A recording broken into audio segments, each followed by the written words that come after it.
just you don't really notice any kind of negativity just hanging around anywhere, you know. And even though it's still the game is still young. I mean, I still consider 6 months pretty dang young. Oh, it's really Yeah, young. that's really young, especially for this game too. With Yeah, such a small cast now, and the cast is about to double. yeah, But Yes. absolutely, Finally. yeah, I'm exactly. excited, dude.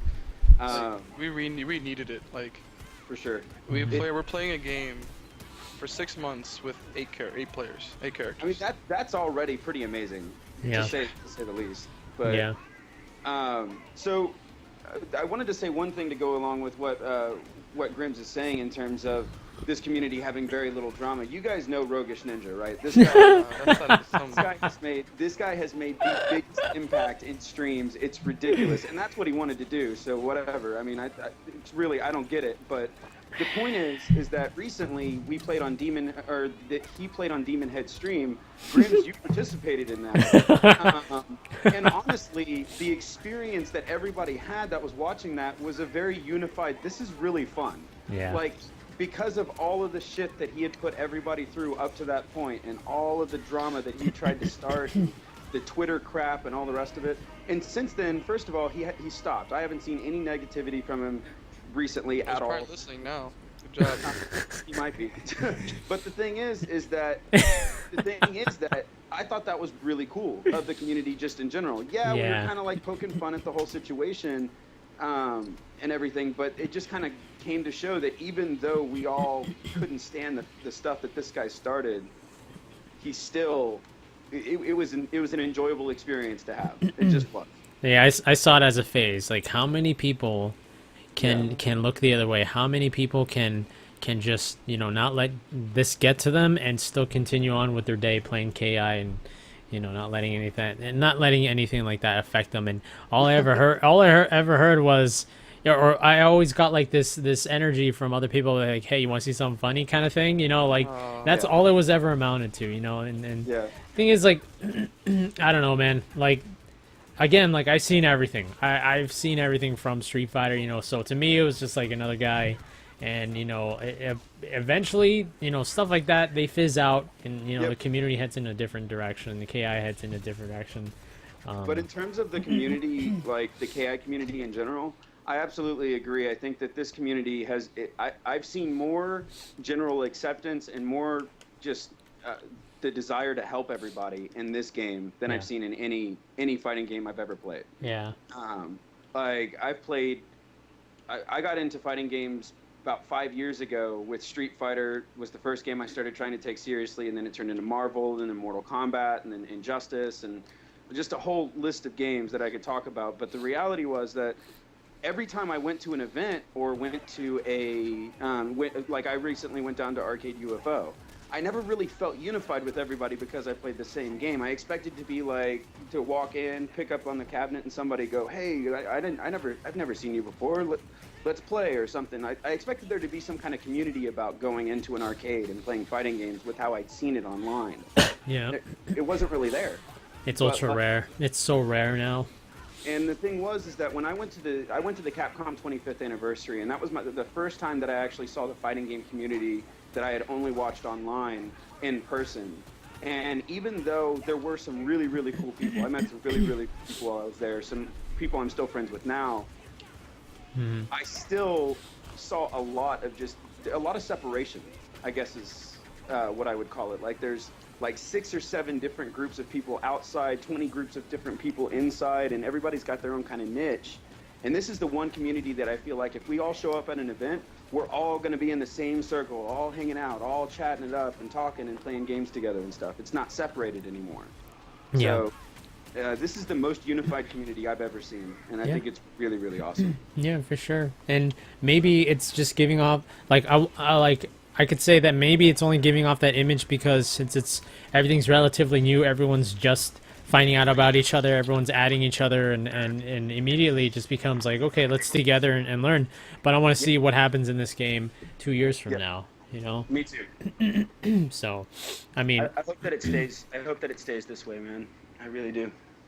yeah, man. Me too. And Distor has a good question. He says, I Grims, was gonna say get him. do you think that the community will gradually change as more players begin to play Killer Instinct? The price for Xbox has dropped, so only assume we will see many new people.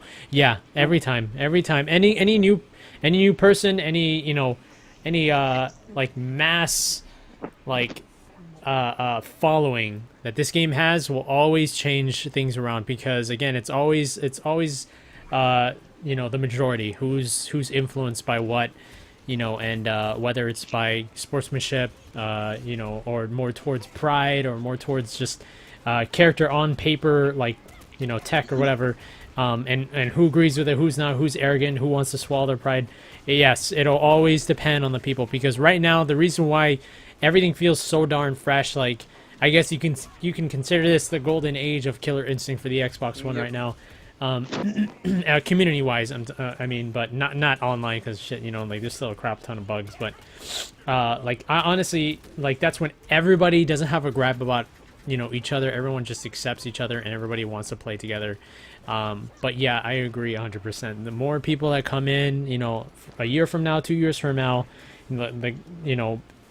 there's no telling where it might go, and it just really depends on everyone just to have a good head on their shoulders, and not to like anything get to them, at this point, whether they're learning, whether they lose like 10 matches in a row, or where they disagree with the character, and especially the player themselves.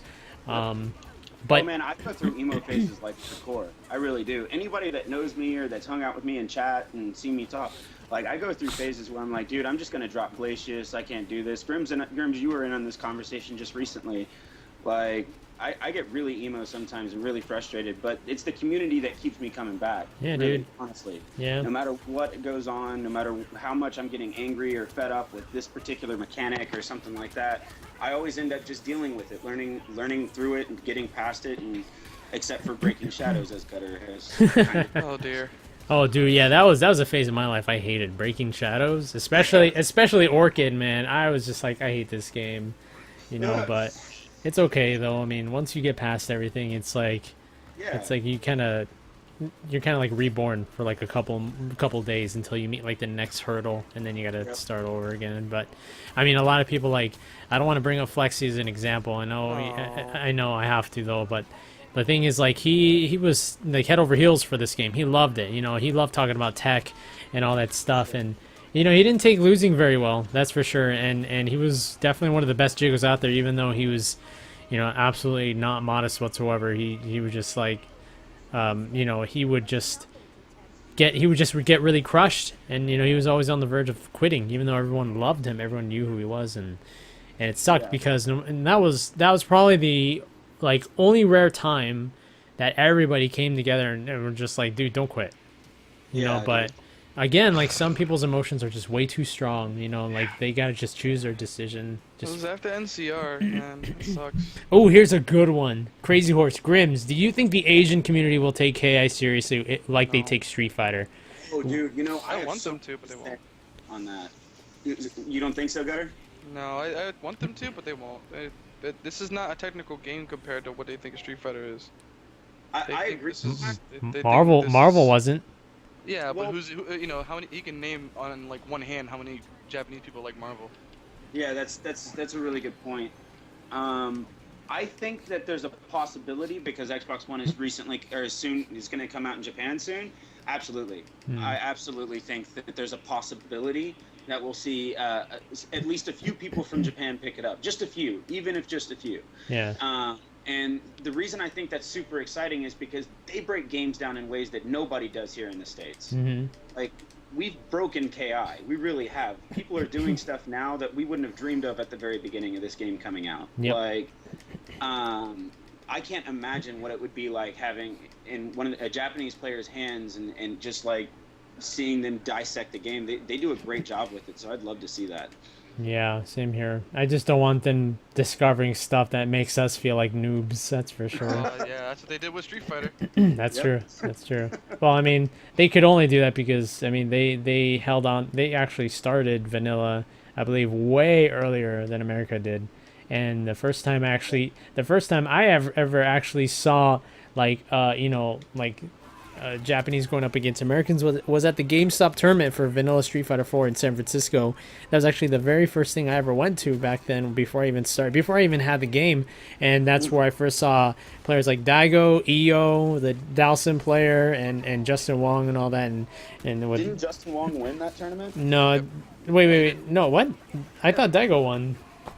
That was I thought Justin Wong won the GameStop tournament. Yeah, I can't remember, but he probably did. But like that was the first time I've ever saw like again game breaking, and just to see a glimpse of that, and then they leave, Yeah. just freaking flabbergasted and just don't know what the heck to do next, but to play the game. You guys pay attention a lot to the Marvel community, but a couple years ago that happened at Final Round 15, I think it was. With Nemo Demo, whatever.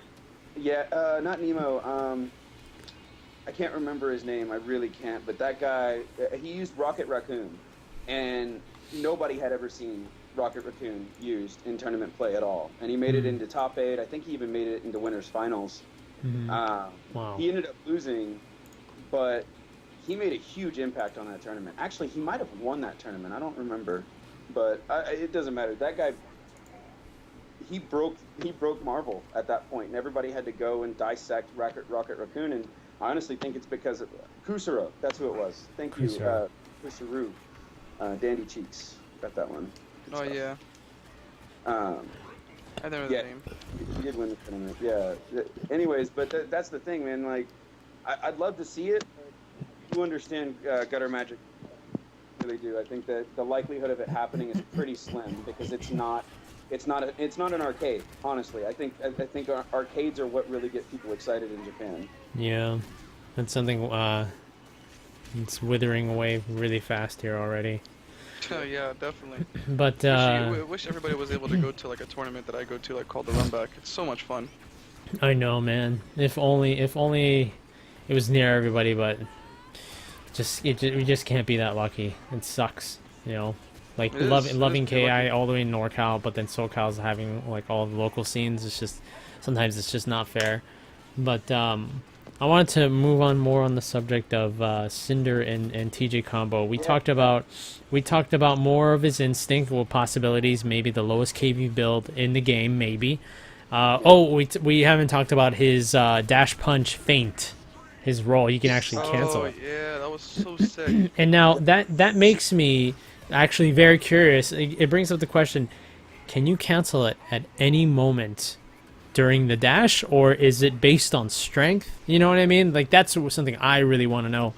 And a lot of people that got confused is in the trailer that right after the roll and canceled into instinct, they immediately thought, oh yeah, that hits right through Spinal's absorb. No, but he put it down. Exactly. Yeah, he put it down. Exactly. You pause it, like if you just keep pausing it, you can see that they put it down, or the Spinal puts it down, and basically it's like a shadow launcher. It's a one-hit launcher, and then basically it just hits you again like a second hit, which I'm assuming it's 2 hits, but maybe it's 5 hits. I don't know, but that was an awesome launcher. It looks so cool. But it looks really low profile. The roll, it looks like it could be as low profile as like Saberwolf's slide, but some slides you can punish, like Orchid slide you can punish, with an upper body, which is kind of weird. The roll doesn't hit unless you press another button. I would assume if you press another button.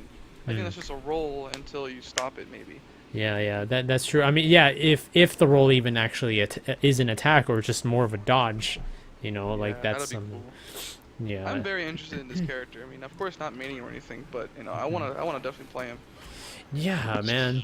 I'm so excited to get him in my hands and just.